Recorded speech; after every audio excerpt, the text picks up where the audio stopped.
हिस्कियल बाब 42। फिर वो मुझे शुमाली रात से बैरूनी सहन में ले गया और उस कोठरी में जो अलग जगह और इमारत के सामने शुमाल की तरफ थी ले आया। 100 हाथ की लंबाई की जगह के मुकाबिल शुमाली दरवाज़ा था और उसकी चौड़ाई 50 हाथ थी।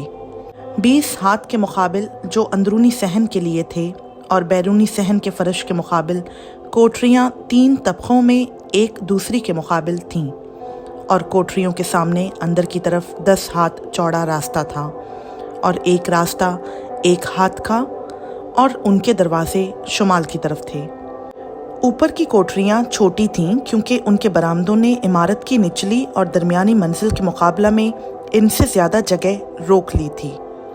क्योंकि वो 3 दर्जों की थीं लेकिन उनके सतून सहन के सतूनों की मानंद ना थे, इसलिए वो निचली और दरमियानी मंजिल से तंग थीं और कोठरियों के पास की बैरूनी सहन की तरफ कोठरियों के सामने की बैरूनी दीवार 50 हाथ लंबी थी।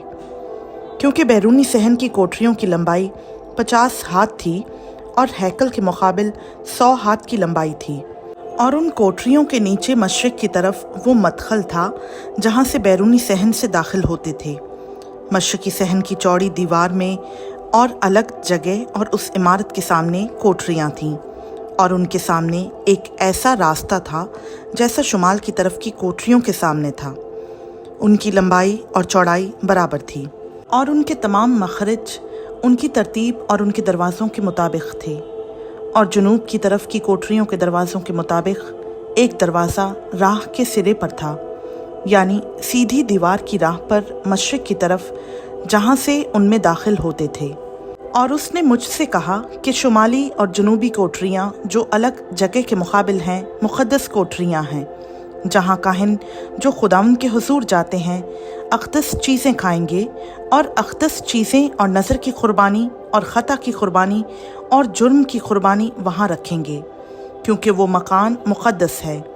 जब काहिन दाखिल हों तो वो मक़दस से बैरूनी सहन में ना जाएं, बल्कि अपनी खिदमत के लिबास वहीं उतार दें, क्योंकि वो मुक़द्दस हैं, और वो दूसरे कपड़े पहनकर आम मकान में जाएं।